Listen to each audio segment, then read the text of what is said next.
Bitcoin looks like it's setting up for a volatile move fairly soon, and it looks like it's ready to break one way or the other. So we need to look at a couple different scenarios here.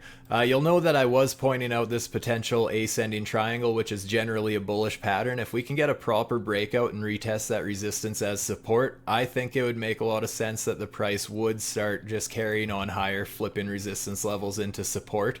And just to get kind of a measured move, if I was looking for targets, if we do get this proper breakout and we get a full measured move from where we break out from, I mean, we're looking at targets right around 30,000 US dollars, getting close to that level. That would be absolutely great to see, because I know a lot of people are really assuming that we're going to get rejected hard right at around 28,000. And I'm not going to lie, I definitely see the reason for that. We have a ton of resistance in these levels. If I go over to the daily chart, yeah, we have this massive resistance box, which was treated as support quite heavily in the recent year and a half.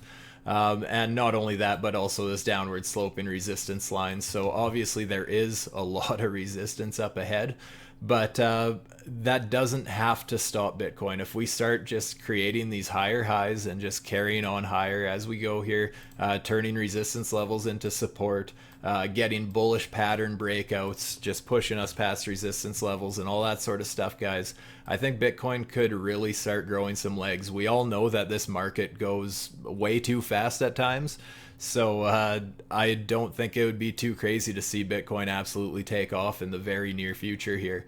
That being said, once again, we got to pay attention to the potential bearish signs here. We do also have a nice looking rising wedge where the bulls just aren't gaining too much momentum, kind of losing momentum. So if we start dropping the support level and flip that into resistance instead, that's where I think the big move could be coming to the downside. I don't necessarily think we're going to sweep these lows and just dump to 10K or 14K or what everyone's calling for.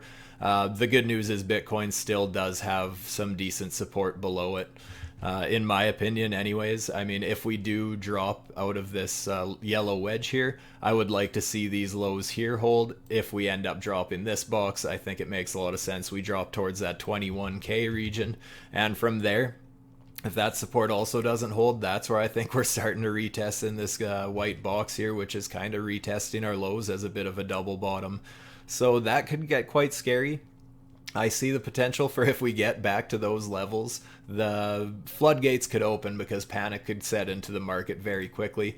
I don't think personally that that's what's going to happen. You guys know my thoughts if you've been following along, that I think we're actually quite bullish now, and I think we did bottom for many different reasons on my macro chart. Go back and watch any of my other videos if you're not sure what I'm talking about. But yeah, I don't think Bitcoin's in too bad of a place right now. Obviously, it's going to depend which way this pattern breaks here, but things aren't looking so bad. I actually did just snipe a little bit of a long about an hour or two ago here. I was just looking at the potential for this very short-term little trend line there. I was looking for a third touch point because you guys know that I love third touch points on trend lines. And I figured since it's a 4 hour, I could probably zoom in on a smaller time frame and probably get at least some sort of a bounce. And yeah, that's basically exactly what happened. Here I can zoom out to the 15 minute, just show you those 3 touch points. So it lined up absolutely perfectly. So what I did is, I never got an absolute perfect entry, but it was nice. What I did is I went to the 1 minute, really zoomed up on that trend line, and when it looked like we were starting to find support there, I took a little bit of a long. It was a smaller one because I think the market conditions are risky right now. Obviously, if any of you were paying attention today, like, there was quite a bit of selling today. So nothing to laugh at there. We could absolutely keep dumping to the downside. We are still just setting lower highs at this point. So I did end up taking some of my profits before starting this video. Just because, for one, we were getting back near my yellow resistance box. And 2, on the zoomed in 5 minute here, we got a third touch point absolutely perfect on the resistance of this little triangle here. So I wanted to lock in a little bit of profits and just take a little risk off the table. So that was kind of my thoughts there. Obviously, none of this is financial advice. If you're playing with high leverage on lower degenerate time frames like I do, it's obviously very risky. So just know what you're getting into there.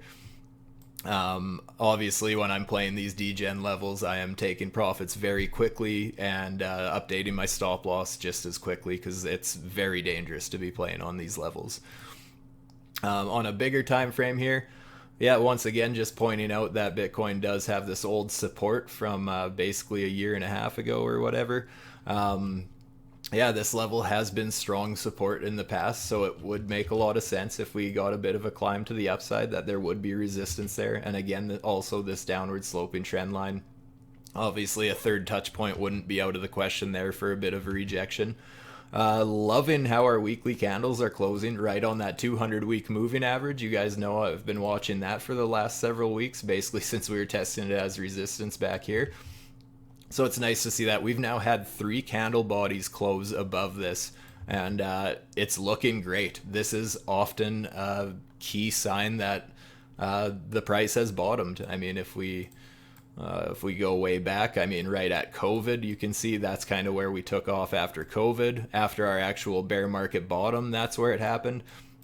A very strong level of support to have on your side when you're holding Bitcoin. So that's absolutely beautiful to see. Anyways, guys, that's about all I wanted to bring to your attention.